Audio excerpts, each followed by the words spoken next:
हरे कृष्ण। वैष्णव संबोधन।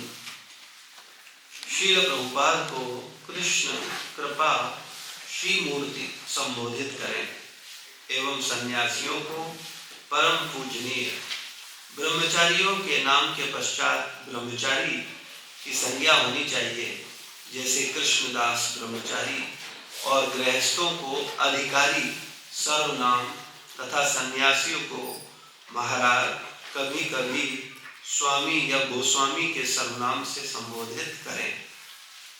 गुरु बंधु के नाम का आरंभ श्रीमान शब्द से करें। तो यहाँ पर वर्णन है कि हम लोगों को जो प्रभुपाद जी हैं उनके नाम के आगे क्या संबोधित करना है? श्री कृष्ण। ठीक है, ये हम लोगों को संबोधित करना है प्रभुपाद जी के नाम के समक्ष, है ना। और सन्यासी लोगों के लिए परम पूज्य, और ब्रह्मचारी प्रभु या गृहस्थों के लिए श्रीमान। ठीक है, जैसे जब कथा होती है, भागवत कथा होती है, तो जब हमको लिखना होता है तो वहाँ पर हमें अगर कोई सन्यासी प्रवचन दे रहे हैं तो क्या आएगा? परम पूज्य, है ना। और अगर प्रभुपाद जी प्रवचन दे रहे हैं तो है ना। और अगर कोई ब्रह्मचारी या गृहस्थ दे रहे हैं तो श्रीमान। ठीक है, संबोधित के लिए ब्रह्मचारी के समक्ष ब्रह्मचारी और गृहस्थ को अधिकारी, इन शब्दों से संबोधित करते हैं। गुरु बंधु के नाम के आरंभ में श्रीमान शब्द से करें। तो एक दूसरे को हमें जब एक दूसरे को पुकारें तो क्या कहते बोले? श्रीमान। ये छोटी छोटी चीजें हैं, जब हम एक दूसरे को आदर देते हैं। देखो होता क्या है, हम लोग अपने स्वभाव को नहीं बदलना चाहते, हम पूरी दुनिया को बदलना चाहते हैं, लेकिन अपने को नहीं, तो काम नहीं बनेगा, कोई नहीं बदलेगा। अगर हम अपने को नहीं बदलेंगे तो कोई नहीं। अगर हमारा मन हमारे कंट्रोल में नहीं है तो औरों के मन हमारे कंट्रोल में कहां से हो जाए, और हम कैसे अपेक्षा कर सकते हैं? तो इसलिए हम सब लोगों को ये समझना चाहिए कि हम लोगों को किस पे कंट्रोल करना है? अपने आप पर। बस इसका हमें प्रयास करना है और इसका अभ्यास करना है। और दूसरा व्यक्ति जो जितना मानने की कोशिश कर रहा है, हम उसको बोल सकते हैं, निवेदन कर सकते हैं, समझा सकते हैं, लेकिन मानना या ना मानना उसकी इच्छा। क्योंकि आप किसी को भी जबरदस्ती नहीं समझा सकते, जबरदस्ती मनवा नहीं सकते, आप बता सकते हो बस। तो इसलिए हम सब लोगों को ये हमेशा प्रयास करना चाहिए कि हम किस पर काम करें? केवल अपने ऊपर। हमारा आचरण परफेक्ट होना चाहिए, हमारी बोलचाल आदर्श होनी चाहिए। हम एक दूसरे को श्रीमान करके संबोधित करें। करते हैं आप लोग एक दूसरे को? प्रभु जी बोलते। ठीक है, प्रभु जी तो स्वभाव बस पड़ गया है एक दूसरे को। जैसे हम लोग पिछली बार चर्चा कर रहे थे कि हम लोग एक दूसरे को जब मिले तब एक दूसरे को प्रणाम करिए, शुरू कर दिया सब लोगों को। ये आपस में एक दूसरे को हमेशा ये नियम रखें। मैं बार बार बोलता हूँ कि भाई आप लोग जो व्यवहार करोगे, लोग आपस में देखें। माताएं माताओं को प्रणाम करें, जब हम एक दूसरे को मिलते हैं तो हम एक दूसरे को प्रणाम करें। इससे क्या होगा, जो लोग अन्य लोग हैं वो हम लोगों से सीखेंगे कि भक्त लोगों का कैसा आचरण होता है। वरना कोई क्या किससे सीखेगा? भाई आप ही लोगों के संग में आएंगे, आने वाले समय में उन्हें आप ही लोगों के साथ मिलकर के सेवा करनी है, तो वो आप लोगों से ही सीखेंगे। तो इसलिए हम लोगों को एक सिद्धांत का पालन करने का प्रयास करना चाहिए कि हम लोग एक दूसरे को मिले तो एक दूसरे को प्रणाम करें। अन्य भक्त, हमें उन्हें सम्मान देना चाहिए, परंतु निम्नलिखित प्रकार के भक्तों से किसी को भी संग नहीं करना चाहिए। हमें क्या बोला जा रहा है? हमें उन्हें सम्मान देना चाहिए, लेकिन उनसे संपर्क नहीं रखना चाहिए। किन लोगों से? परंतु निम्न प्रकार के भक्तों से किसी को भी संग नहीं करना चाहिए, उनका संग नहीं करना चाहिए। चाहिए। आदर करो, सम्मान कर लो, प्रणाम करके निकलो। का खराब अथा संशयास्पद चरित्र का व्यक्ति, जो खराब है, ठीक है, और कैसा है, संदेह है, जिस पर संशय है, तो उसका संग नहीं करना चाहिए।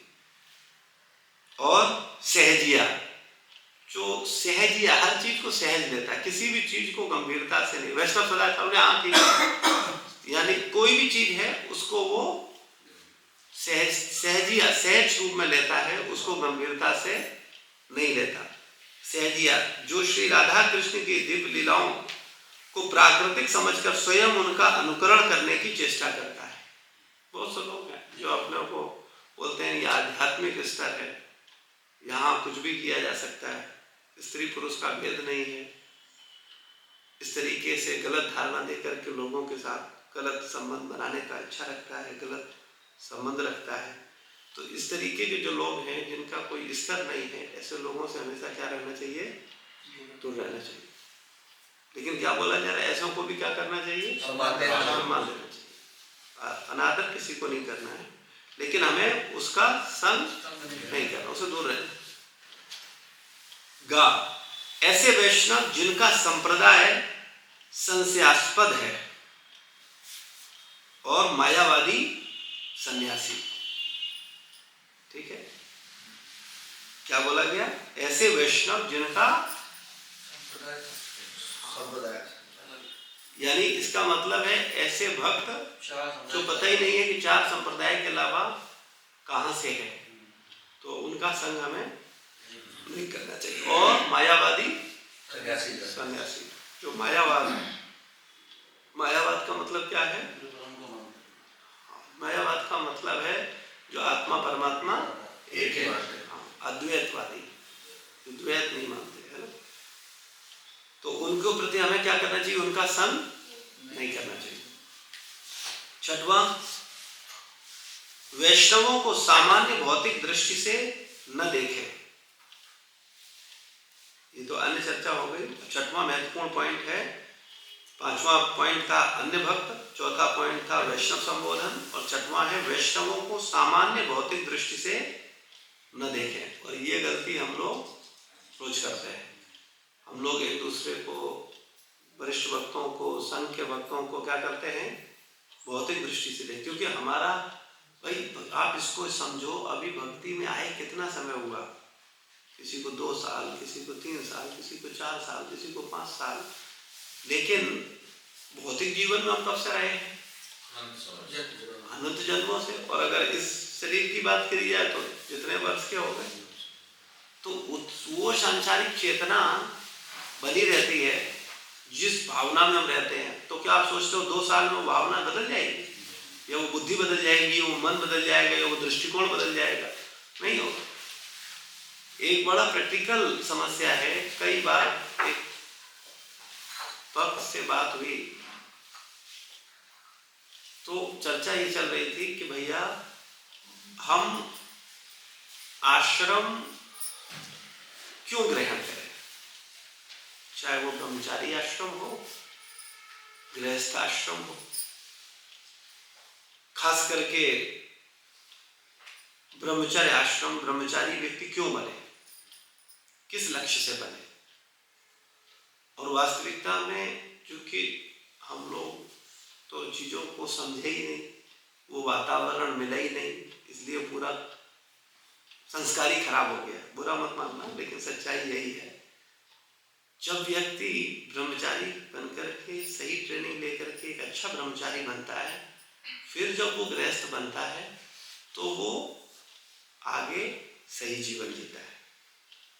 तो प्रश्न था कि ब्रह्मचारी क्यों बने, क्यों व्यक्ति को ब्रह्मचारी बनना चाहिए? बताओ, आप विचार करो, क्या सोचते हो? कोई विचार है आपका, क्यों व्यक्ति को ब्रह्मचारी बनना चाहिए? अभी जैसे पूर्व आपने बताया, मतलब अच्छा गृहस्थ बनने के लिए ब्रह्मचारी बनना, ठीक है। और कोई बात? इंद्रियों को संयम रखने के। ठीक। और जो शिक्षा है वो हमें स्टार्टिंग में ही लेनी चाहिए, जिससे पूरा जीवन कैसे है। ठीक है, ये भी सही है। और कोई विचार? शुरुआत में ही अगर हम ब्रह्मचारी जीवन जीते हैं तो हमें हमारा लक्ष्य क्लियर होता है ब्रह्मचारी आश्रम क्यों होता है, इसका मूल उद्देश्य यह है कि ब्रह्मचारी गुरु के हित के लिए ब्रह्मचारी बनता है। क्योंकि ब्रह्मचारी मतलब शिष्य, गृहस्थ मतलब शिष्य। तो जो भी शिष्य है वो शिष्य क्यों बनता है? गुरु के हित के, उनके हित के लिए।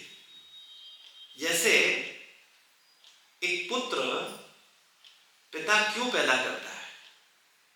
यह पुत्र का पिता के प्रति क्या कर्तव्य होता है? वो पिता के हित के लिए जिए। और उदाहरण लो, एक पत्नी विवाह करती है तो विवाह करके वो क्या करती है? पति के हित के लिए तब वो पत्नी। और अगर वो पति को अपने हित में लगाए या बच्चा बाप को अपने हित में लगाए या शिष्य गुरु को अपने हित में लगाए, तो इसका मतलब वो, इसका मतलब है उसका आचरण नहीं है। तो ब्रह्मचारी जब ब्रह्मचारी बनता है तो ब्रह्मचारी इसलिए बनता है वो गुरु को हित के लिए। इससे गुरु को क्या लाभ होगा? वो गुरु को लाभ देने के लिए ही ब्रह्मचारी बनता है, वो गुरु को लाभ देने के लिए ही शिष्य बनता है। शिष्य बनने का मतलब यानी अब मैं अपना क्या फायदा देखूं। वो शिष्य बना ही इसलिए, जैसे पत्नी अगर आदर्श स्त्री विवाह करती है तो वो ये प्लान करती है कि मैं अपने पति का कैसे हित करूं, उन्हें कैसे सुख दूं, उनकी कैसे सुविधा दूं, उनको कैसे आराम दूं। ठीक है ना? पहले के समय में एक आदर्श स्त्री क्या करती थी कि पति से पहले बिस्तर छोड़ देती थी और प्रॉपर सारी व्यवस्था करके पति के लिए टॉवल रखना, व्यवस्था करना, ये एक आदर्श।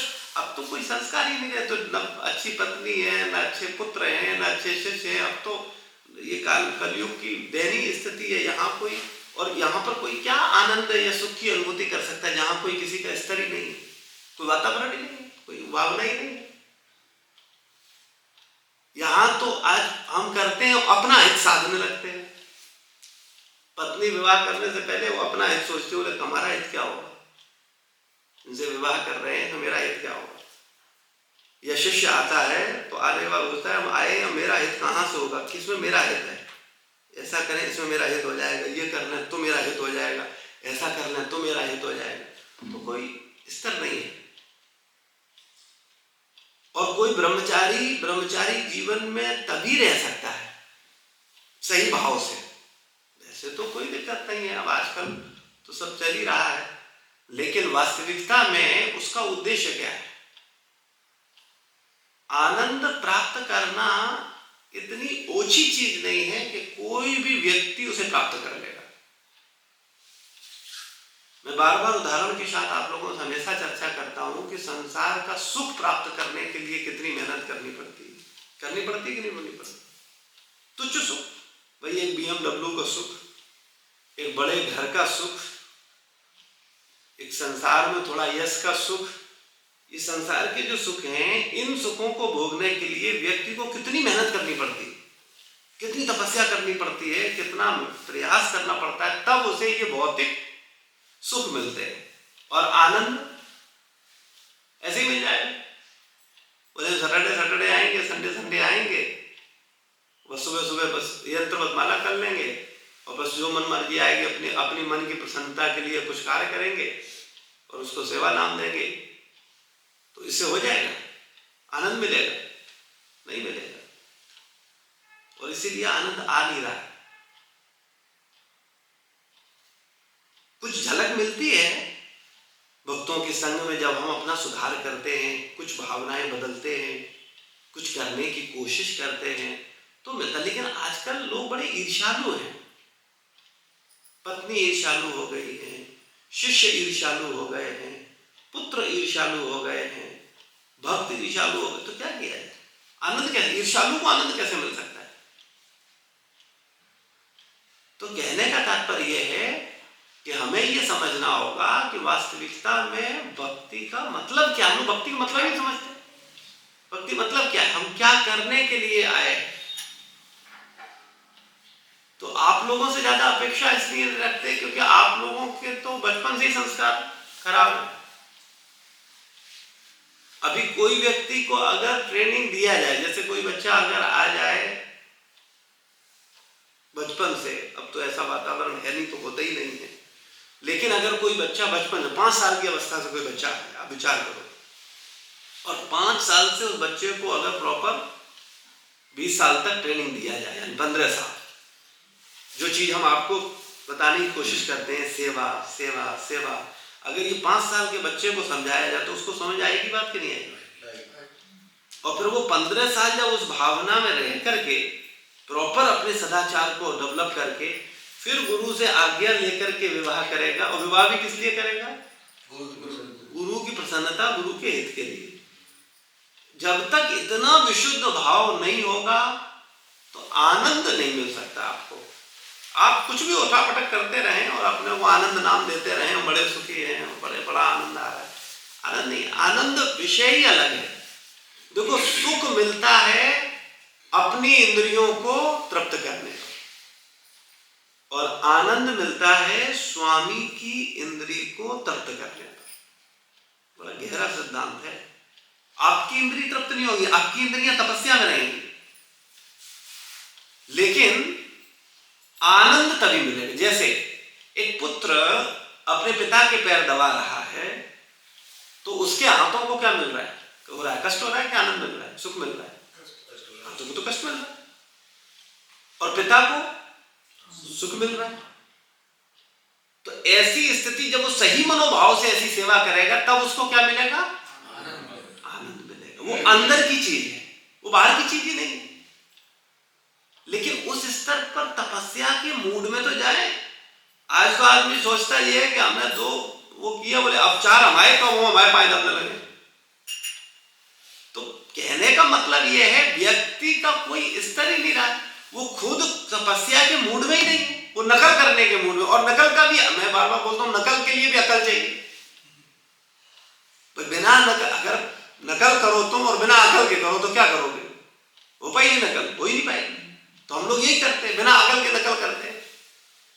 भाई आपको पूरी चीजों को अगर सही दृष्टिकोण से देख सको, समझ सको, मैं बार बार कहता हूं भाई नकल करो, पूरी नकल करो, 100% नकल करो, सो कोई करता नहीं, कोई नहीं करेगा नकल। भाई हम बार बार बोलते हैं नकल करो अगर, भाई अनुकरण और अनुसरण 2 चीजें हैं। अनुकरण करो तो कैसा करो? 100%, बिल्कुल 100% अनुकरण करो तो काम बन सकता है। और या फिर अनुसरण करो तो काम बन सकता है। तो कहने का तात्पर्य यह है, वैष्णवों को सामान्य भौतिक दृष्टिकोण से न देखें, वैष्णवों को सामान्य दृष्टि से बिल्कुल न देखें। प्रत्येक भक्त को चाहिए कि वे निम्न कुल में जन्मे भक्तों के शारीरिक वर्ण, कुरूप या रोगग्रस्त भक्तों के शरीर की ओर ध्यान न दें। श्री रूप गोस्वामी। भक्त को कभी भी हमें जाति से नहीं देखना चाहिए, भक्त को कभी हमें उसके रोग या उसके कुरूप या सुंदर शरीर से नहीं देखना चाहिए। भक्त को हमें उसकी भक्ति से देखना चाहिए। और भक्ति क्या है बताओ? नहीं, और विचार करो। जो गुरु निर्देशन में काम कर रहा हूँ, नहीं, इसको सरल करते हैं, बहुत सरल, कई बार अलग अलग करके बताया। आज हम भक्ति को फिर रटवा देते हैं आपको, हमने यूथ में सबको रटवा दिया, अभी आपको भी रटवा दें। निष्काम, प्रेममयी, निरंतर सेवा, ये क्या है? भक्ति। अब अपने को टटोलो, कैसी होनी? जो सेवा आप कर रहे हो कैसी होनी चाहिए? निष्काम। यानी उसमें मेरी कोई कामना किसी भी तरह की, न ईगो सेटिस्फैक्शन, न मेरी कोई चाहत, न मेरा कोई फायदा, ये मेरे मन के अंदर होना ही नहीं चाहिए। निष्काम होना चाहिए। मेरी सेवा कैसी होनी चाहिए? भक्ति है तो कैसी होनी चाहिए? निष्काम। और कैसी होनी चाहिए? प्रेममयी होनी चाहिए, प्रेम के साथ होनी चाहिए। और कैसी होनी चाहिए? निरंतर होनी चाहिए। बस ऐसी सेवा आपको आनंद प्रदान करेगी। हम लोगों के साथ गड़बड़ कहां होती है? हम सेवा करते हैं लेकिन कुछ न कुछ कामनाएं मानसिक रूप से, अदृश्य रूप से हमारे ऊपर हावी रहती हैं, उन्हें हम भी नहीं जान पाते। दूसरा प्रेममयी। प्रेममयी का मतलब क्या होता है? देना। प्रेममयी का मतलब ही यह है कि जिसमें लेने की कोई अपेक्षा है ही नहीं। तो प्रेममयी सेवा और निरंतर। ऐसा नहीं कि प्रभु जी 2023 में बहुत गंभीर थे, 24 में अभी नहीं, या एक महीने तो बहुत उत्साह था और अगले महीने नहीं।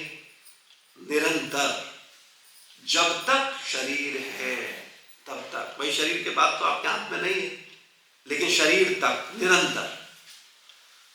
ऐसा भाव जो डेवलप कर लेगा अपना, जितनी मात्रा में, उतनी मात्रा में आनंद का अधिकारी बन जाएगा और इसका अनुभव केवल वो कर पाएगा, उसके साथ में रहने वाला दूसरा भक्त भी नहीं।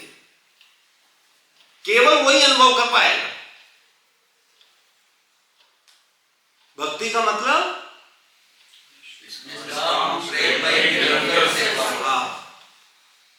निष्काम हो, प्रेममयी हो और कैसी हो? निरंतर। ऐसी सेवा जब कोई करता है तो उसे आनंद मिलता है। और वो आनंद क्या है? बाहर की चीज नहीं है कि बाहर से मिलेगा, ये अंदर से मिलता है। और मैं आपको एक उदाहरण के साथ बताऊं। वैसे तो ऐसे विरले लोग होते हैं, लेकिन जो विरले लोग हैं वो खरबपतियों से भी बड़े खरबपति हैं। खरबपति फ्रस्ट्रेशन में जा सकता है, जा सकता नहीं, जाता ही है। लेकिन ऐसी सेवा करने वाला व्यक्ति कभी फ्रस्ट्रेशन में जा ही नहीं सकता। लेकिन इस भावना तक पहुंचने के लिए व्यक्ति को तपस्या नहीं करनी पड़ेगी। मानसिक तपस्या नहीं होगी उसकी, शारीरिक तपस्या नहीं होगी उसकी, बौद्धिक तपस्या नहीं होगी उसकी, अहंकारिक तपस्या नहीं होगी। सब तपस्याएं करेगा तब जाकर के वो इस लेवल को प्राप्त करेगा, और तब उसका वास्तविकता में आध्यात्मिक रियल जो आनंद है, इसकी वो हृदय में अनुभूति करेगा। ये बाहर का विषय ही नहीं। तो श्री रूप गोस्वामी ने अपनी पुस्तक उपदेशामृत में वैष्णवों के बारे में कहा, ऐसे भक्तों को सामान्य भौतिक दृष्टिकोण से कदापि न देखें। वास्तव में सभी को निम्न कुल में जन्मे भक्त उनके शरीर से कुरूप वर्ण, उनके विकृत शरीर अथवा उनके रोगग्रस्त या दुर्बल शरीर की ओर ध्यान नहीं देना चाहिए, बल्कि उनकी भक्ति से पहचानना चाहिए। ऐसे नहीं देखो कोई व्यक्ति भक्त है कि नहीं है तो उसको देखो, ऑब्जर्व करो। लेकिन चूंकि हम खुद ही मूर्ख हैं, हम लोग समझते ही नहीं है, इसलिए हम किसी को बोलते हैं देखो ये कितने अच्छे भक्त हैं। बोले क्यों? बोले ये 4 बजे उठ जाते हैं। 4 बजे तो मुर्गा भी उठता है, उससे क्या होता है बताओ? फिर बोलते हैं बोले ये बहुत अच्छे भक्त हैं, ये विरक्त हैं। तो आदिवासी ले लो जाकर के, जंगल के अंदर बहुत से आदिवासी बिल्कुल विरक्त है, नंग धड़ंग घूमते हैं, उनके पास कुछ नहीं है, तो तुम उनसे प्रभावित हो जाओ। लेकिन मूर्खों को कुछ पता ही नहीं है, तो मूर्ख है, उन्हें क्या बोला जाए? और अपनी मूर्खता को मानते नहीं है, इसलिए एक दूसरे को ग्रेड देते, बोले ये भक्त बहुत विनम्र है। क्यों विनम्र है? विनम्रता की परिभाषा नहीं पता, विनम्र होता क्या है। तो यही मूल समस्या है, क्योंकि हम समझते ही नहीं कुछ। भक्ति का मतलब क्या है? जिस व्यक्ति के अंदर ये गुण देखें, क्या गुण? निष्काम, प्रेममयी, निरंतर सेवा। बस समझ लो कि हाँ ये संग करने योग्य भक्त है। बकाया प्रणाम करके दूर रहो, अपने को बचाओ। अगर भक्ति करना चाहते हो जीवन भर तो, वरना भक्ति सीखते सीखते ही भक्ति नष्ट हो जाती बहुत लोगों की। दूसरे शब्दों में भी सभी भक्तों को शारीरिक विकृत कुरूपता, निम्न कुल में जन्म और अल्प शिक्षा इत्यादि की पूरी तरह उपेक्षा कर देनी चाहिए। जो भी वैष्णव भगवान की सेवा करता है उसे पवित्र समझना चाहिए। लेकिन हम लोगों को अपने आचार्यों से सीखना चाहिए। भक्ति सिद्धांत सरस्वती महाराज कैसे थे? इतनी अच्छी अंग्रेजी थी उनकी, इतने पढ़े लिखे, क्योंकि मजिस्ट्रेट के बेटे थे, उनको पढ़ने लिखने की बड़ी अच्छी सुविधा मिली थी और बचपन से वो भी बड़े शार्प थे, बुद्धिमान थे। तो वो जब अंग्रेजी बोलते थे या अंग्रेजी कुछ लिखते थे तो अंग्रेजों को भी डिक्शनरी देखनी पड़ती थी, इतने विद्वान थे और इतने भौतिक, कई भाषाओं का ज्ञान। खाली अंग्रेजी पढ़ने से कोई विद्वान नहीं हो जाता, ज्योतिष शास्त्र सारे चीजों में वो एक्सपर्ट थे, खाली अंग्रेजी से होशियार नहीं थे। लेकिन अंग्रेजी भी उनकी इतनी अच्छी थी कि अंग्रेज भी देखते थे उनको। सारा जो भक्ति सिद्धांत सरस्वती महाराज ज्योतिष के आधार में बता देते थे कि इस व्यक्ति का क्या, वो किसी को सन्यासी वो बनाते थे, उसकी कुंडली देखते थे और देखते थे इसके अंदर ये स्तर है इसका कि नहीं है, यानी उस स्तर का विद्वान व्यक्ति। और उनके गुरु कैसे थे? अंगूठा टेक। अब आप सोचो, आप अगर इतने विद्वान हो तो आप कौन सा गुरु ढूंढोगे? कम से कम भक्तिविनोद ठाकुर जैसा तो हो। हाँ बताओ, आप क्या कहोगे? बोले नहीं है, हमारे स्तर के थोड़े ही हैं, जो होंगे किसी और के। तो हम लोगों का कोई, मैं बार बार एक चीज बोलता हूँ, हम लोग इस बात को मानते नहीं है, लेकिन असलियत ये है कि हमारा कोई स्तर ही नहीं है। लेकिन हम सोचते ही हैं कि हमारा बहुत ऊंचा स्तर, हम बहुत ऊंचे हैं, बहुत अच्छे हैं। ये हमारी समस्या है, ये हमारा व्यक्तिगत रोग है। लेकिन हमें अपने आचार्यों से देखना चाहिए कि वास्तविकता में उन लोगों ने हमें अपने व्यवहार से सिखाया कि किस तरीके से व्यक्ति का भाव होना चाहिए। अब हम भले ही कहें भले ही, लेकिन जब बात आएगी तो हम, कोई अशिक्षित मिले, कोई शिक्षित वैष्णव मिले, आप किससे प्रभावित होंगे? अभी कोई IITN वैष्णव मिल जाए, समझना, और एक पता चले फिफ्थ क्लास फेल वैष्णव हो, ठीक है, आपका मिलने का तरीका बदल जाएगा। उससे बदलता है कि नहीं बदलता? तो काय बात है तुम वैष्णव हो? बताओ, तुम उसकी निष्काम निरंतर प्रेममयी सेवा नहीं देख रहे हो, तुम क्या देख रहे हो? उसकी स्टेटस देख रहे हो, उसकी एजुकेशन देख रहे हो। तो इसका मतलब तुम्हारा भौतिक चेतना, आध्यात्मिक चेतना कहां हो गया? तो जो तुम्हारा आध्यात्मिक चेतना है तो अपने को तुम आध्यात्मिक कैसे बोल सकते हो? लेकिन वो हम मानते हैं।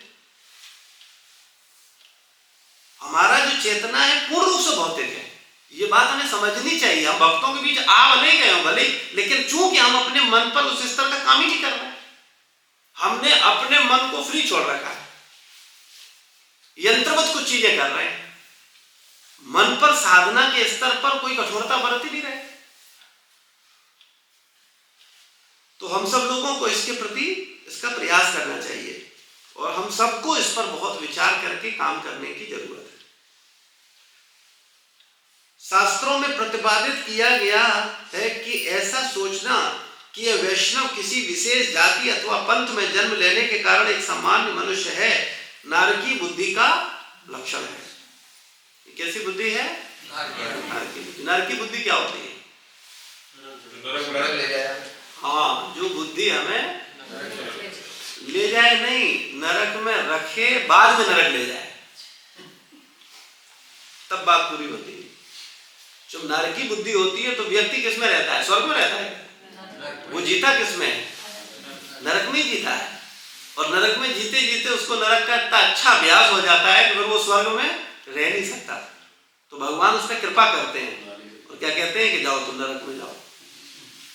वो व्यवस्था करते हैं हमारी, क्योंकि भगवान एक दयालु पिता की तरह है। पिता कभी अपने पुत्र को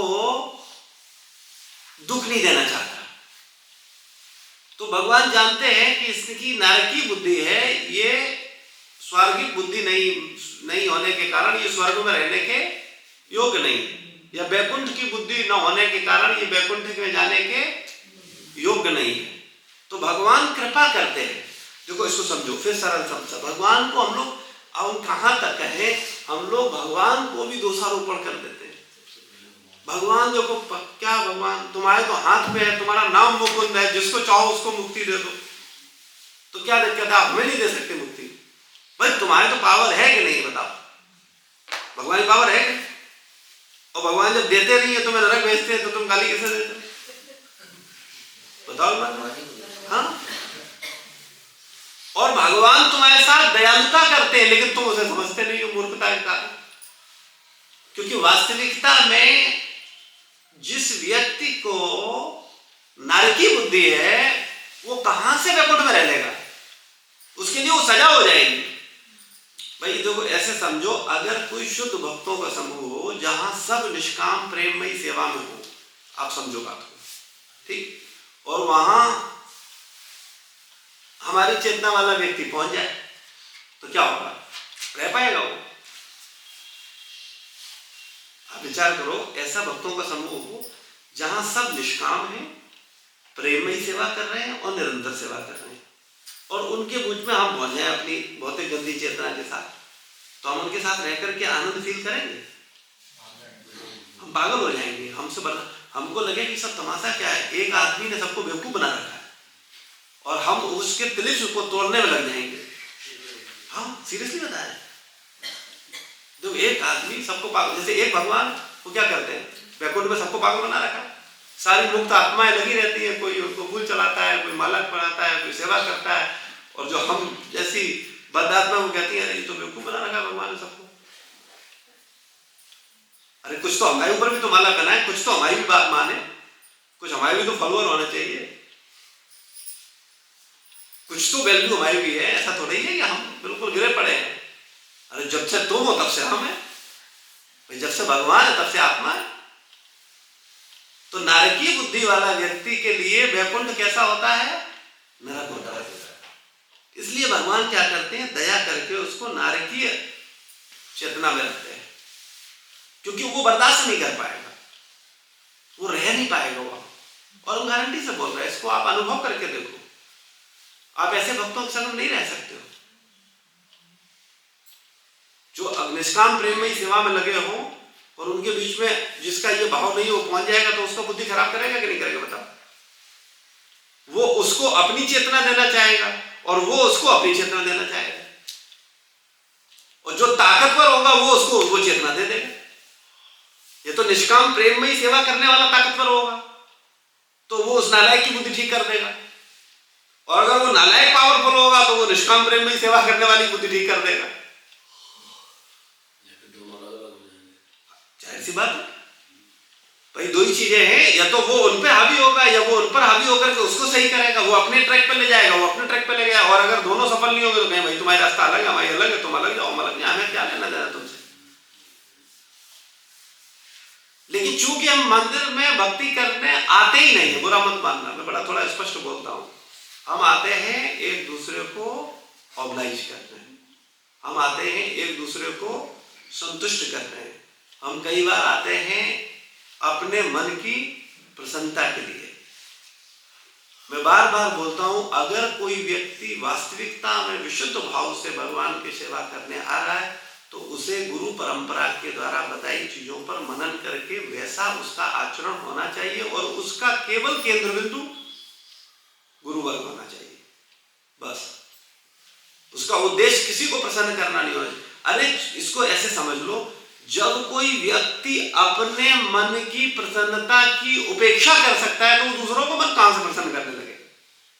लेकिन जो व्यक्ति अपने ही मन की प्रसन्नता में लगा हुआ है, अब उससे क्या उम्मीद करोगे? वो तो दूसरों से भी अपने ही मन की प्रसन्नता के लिए कुछ अपेक्षा रखेगा। तो ऐसी स्थिति होने पर क्या होता है, व्यक्ति गंभीरता से भक्ति में प्रगति नहीं कर पाता।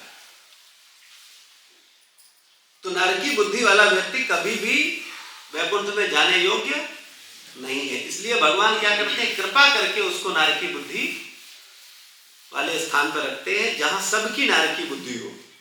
तो जब सबकी नारकी बुद्धि होती है तो उनके बीच में वो अच्छे से एडजस्ट कर लेता है। इसको और सरल तरीका समझो, एक कहानी सुनाए आपको बहुत मजेदार। ये कहानी है एक मनुष्य की।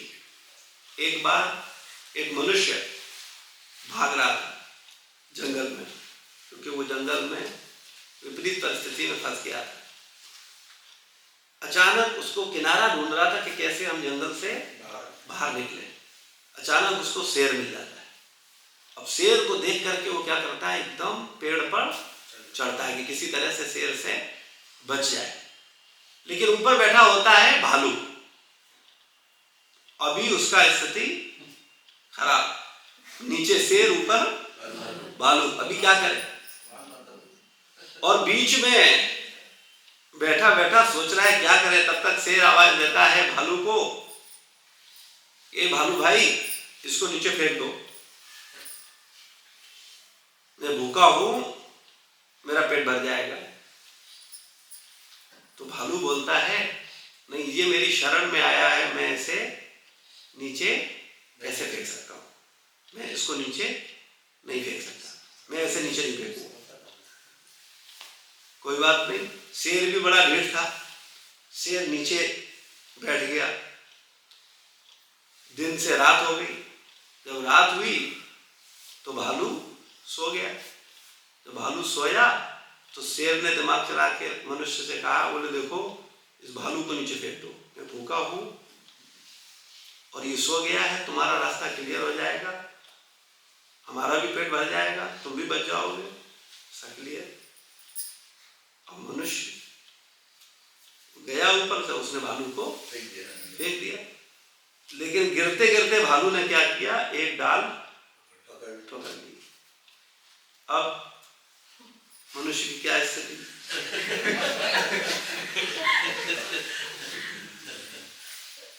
शेर बोला देखो मैंने कहा था तुमसे, इसको फेंक दो, तुमने नहीं माना। बोले ये मनुष्य है। भालू बोला जब ये अपनी दुष्टता नहीं छोड़ रहा है तो हम अपनी सज्जनता कैसे छोड़ें, जब ये अपनी कृतज्ञता नहीं छोड़ रहा है तो हम कृतज्ञता कैसे छोड़ दें। बोले नहीं, इसको नहीं कहेंगे। तो ये कहानी किसकी है? हाँ, वेरी गुड। ये कहानी मेरी है। हम ऐसी मानसिकता के शिकार है, बिल्कुल यही मानसिकता है हमारी, परफेक्ट यही मानसिकता है मेरी।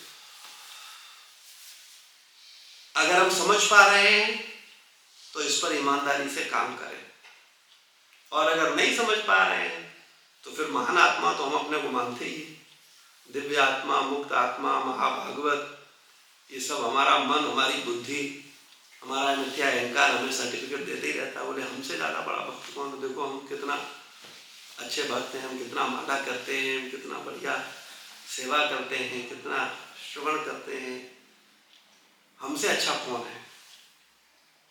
तो ऐसी भावना रख करके हम अपने दोषों पर काम नहीं कर पाते, लेकिन बहुत सावधान रहने की जरूरत है। हम लोग काल के गाल में रोज जा रहे हैं और आज मौका मिल रहा है अपने को सुधारने का, अपने मन बुद्धि अहंकार पर काम करने का, लेकिन दुर्भाग्य से हम लोग उस पर कोई ध्यान नहीं दे रहे। हम लोगों का स्वभाव ये है, हमारी जो मदद करता है हम उसी को काटते हैं, ये हमारा स्वभाव है। जो हमारी मदद करता है, जो हमें जन्म देता है, जब उसे काटते हैं। जो हमको आध्यात्मिक चेतना देता है हम उसको काटते हैं। जो हमारा भला करता है भौतिक जगत में भी, मोहल्ले में, रिलेशन में, ऑफिस में, कहीं भी हम उसको काटते हैं, ये हमारा स्वभाव है। तो हमें बहुत सावधान होने की जरूरत है। अगर नारकी बुद्धि से बाहर, ये नारकी बुद्धि से मुझे याद आया, ये कथा मुझे याद आई, ये नारकी बुद्धि से अगर निकलना चाहते हैं तो हमें बहुत अपने ऊपर ईमानदारी से काम करनी। ये नहीं कि बस आज की कथा थी यही झाड़ो फिर चलो, बहुत ईमानदारी से काम करने की जरूरत, बहुत रोने की जरूरत है भगवान के सामने, बहुत प्रार्थनाएं करने की। अगर सुधरना चाहते हो, अगर नरक नहीं जाना चाहते हो, अगर अपना कल्याण करना चाहते हो तो बहुत हृदय से रोने की। कुछ लोग तो चिकने गड़े हो गए हैं, कोई फर्क नहीं पड़ता है। सत्संग नहीं हो, बोले सत्संग कब होगा, सत्संग होगा कि नहीं होगा, आज क्लास होगी कि नहीं होगी, और क्लास होगी उसका एक ढेला भी आचरण में, बस क्लास जरूर सुन ली। तो सुनना बहुत अच्छी बात है, लेकिन सुनने के साथ साथ उस पर विचार करके आचरण में भी परिवर्तन होना चाहिए। लेकिन जब आचरण में परिवर्तन नहीं होता है तो फिर हमें अपने ऊपर विचार करना चाहिए कि वास्तविकता में हम क्या सुन रहे हैं और हम क्या बोल रहे हैं। इसलिए हम लोगों को बहुत अपने, देखो मैं फिर बार बार एक ही चीज बोलता हूँ, किसी को कोई समझाने की जरूरत नहीं है। केवल एक को समझाना है हमें। किसे? अपने मन को। बस। और उसी को हम लोग छोड़ देते हैं। केवल अपने मन को हमें समझाना, केवल अपने मन पे कार्य करना है, केवल अपने को चीजें समझानी, बस हम समझ जाए। और फिर मूल चीज यही है ना कि वैष्णवों को भौतिक दृष्टि से न देखें। कभी किसी भक्त को हम लोग उसके बाहर हम क्या देखेंगे? पहली चीज तो ये बताओ, हम देखेंगे क्या या हम देखते क्या है? तो आपको बात थोड़ी स्पष्ट, ये पॉइंट क्लियर हो जाएगा। ये जो बोला गया वैष्णवों को सामान्य भौतिक दृष्टिकोण से न देखें, उनके बाहरी कार्यकलापों को न देखें, हम देखेंगे क्या? जो बताओ, हम कई बार बता चुके हैं आपको, हम देखते किससे हैं? काम से जो सुनेंगे उनके बारे में बुद्धि से देखते हैं। हम देखते हैं ज्ञान से। माध्यम कान है, ज्ञान कान से लिया जाता है ना, लेकिन माध्यम ज्ञान है। हम ज्ञान से देखते हैं। और जब ज्ञान ही नहीं है तो हम देखते हुए भी क्या देखेंगे? हम वो देखेंगे जो मेरे पास ज्ञान है। जैसे इसको समझिए, भौतिक उदाहरण से ही हम समझ सकते हैं। जैसे 5th क्लास के बच्चे को 5th क्लास का ज्ञान है, तो वो 4th क्लास के बच्चे की 5th क्लास के बच्चे की कॉपी को देख सकता है। देखने का मतलब है कि सही है या गलत है। भाई यहां पर जो बोला गया ना, वैष्णवों को सामान्य भौतिक दृष्टि से न देखें, इसका मतलब क्या है? भौतिक या आध्यात्मिक। हम उनको भौतिक रूप से, उनकी आध्यात्मिक चेतना को भौतिक दृष्टि से देख करके हम जज नहीं कर सकते। तो अगर 5th क्लास का बच्चा है तो 4th क्लास तक की कॉपी को क्या कर सकता है? चेक कर सकता है। लेकिन हमसे गलतियां क्या होती हैं जाने अनजाने में? हम खुद भौतिक स्तर में तो हमारा आध्यात्मिक स्तर में तो हमारा 3rd क्लास है, और कॉपी चेक करने की अपेक्षा रखते हैं हम इंटर वाले। तो ये गलती हमसे जाने अनजाने में होती है। इसलिए हमें कभी किसी में दोष नहीं देखने चाहिए। किसका? अरे तो हम और क्या कहें, भगवत गीता में भगवान क्या बोल रहे हैं? जघन्य से जघन्य कर्म करने वाले व्यक्ति को साधु मानना चाहिए। अब तुम भगवान के विरोधी बच जाओगे। भगवान करप्शन सिखा रहे हैं, क्योंकि हमारी बुद्धि के ऊपर की चीजें हैं ना, हम नहीं समझ सकते। लेकिन ये मानने को तैयार नहीं है कि हमें बुद्धि नहीं। अगर ये मान जाए तो फिर सुनना और समझना शुरू करें और विचार करें उस पर। तो कभी भी भक्तों को हमें भौतिक दृष्टिकोण से उनमें दोष देखने का प्रयास नहीं करें, कभी नहीं करें। उससे हमारा ही अहित होगा और कोई कुछ नहीं मिलने वाला कुछ नहीं। तो हम लोगों को बहुत सावधान होकर के भक्तों का संग करना चाहिए। श्रील प्रभुपाद की जय, गुरु महाराज की जय, समस्त भक्त वृंद की जय।